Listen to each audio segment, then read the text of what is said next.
Earl Sweatshirt, some rap songs. Alright, so pro tip, if you have a snapback, turn it directly to the side just a little bit and you're either gonna look like a complete jerk or you're gonna be really cool looking. Hey review family, keep it tight. My name is Jay Morris, the review guy, and I'm back again to bring you another video, and in this one I'm going to be covering the new Earl Sweatshirt album entitled Some Rap Songs.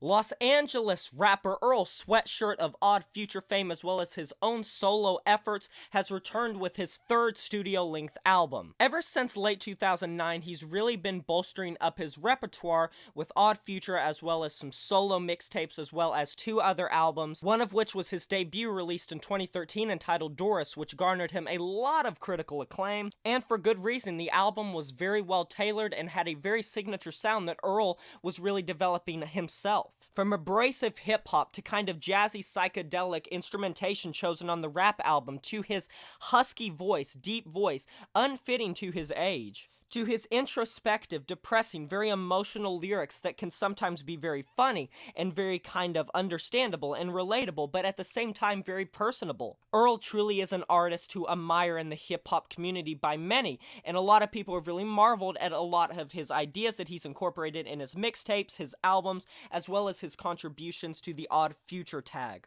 His previous album was only 29 minutes, but this one is even shorter. It's only 24 minutes. And considering that Doris reached up into the mid-40s, that is kind of interesting. It goes to show that he really is willing to play around with different lengths when it comes to albums and songs. Oh, and when I said it's a 24-minute album, you might think, oh, so it's going to be something similar to a Pusha T Daytona or a Kids See Go self-titled album, or something like Kanye West's album Ye that he released. Nah, this has 15 tracks on it. And because it's so short, I actually listened to it twice going into this album review, and both times I listened to it, I could not wrap my head around the entire album any better. And it doesn't seem like I'm alone. It seems like a lot of people are having this issue. From the strange cryptic lyrics, to the introspective lyrics, to the just strange beat choices, to the fact that somehow Earl is still able to stay on beat throughout these tracks amazes me. They sound like something straight out of a Sophie or a Death Grips album, and it is amazing. The electronics and the strange hip-hop and the strange jazz and the psychedelic and the trip-hop and the lo-fi aesthetic. There are a lot of influences going into this 24-minute album, and it makes it hard to really understand what's going through Earl's mind when he was formulating this entire album. It's very avant-garde, it's very alternative hip-hop, and dare I say, it's pretty cutting edge. Throughout this album, you're getting very cryptic lyrics, and Earl's usual voice.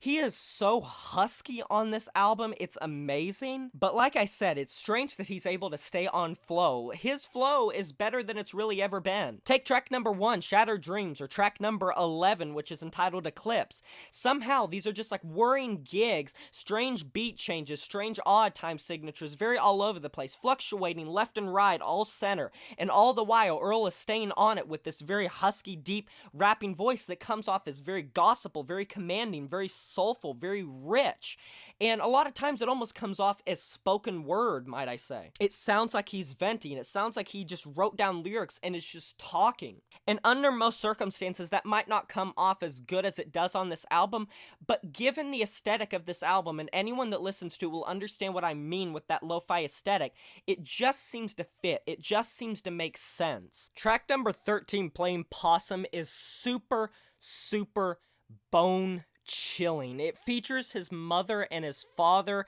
His father was a South African political activist. I did some research. I can't really pronounce his name. I'm not sure how it goes, but I know his mother's name is Cheryl Harris, and it is so creepy because it is just ethereal, spectral. Their vocals are just, if you can call them vocals, they're just hanging in the background, just so chilling, so atmospheric. The beat is just very trippy, very psychedelic, and it is such a weird choice. And that's how I end up feeling about a lot of this album.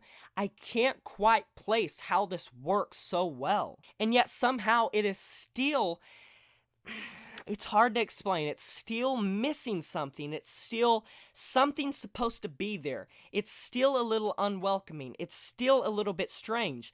But I still can't help but love it because of the avant-garde approach. Case in point, track number 7, The Mint, featuring Navy Blue. What is this track? What do you want to call this track? What do you want to call this album?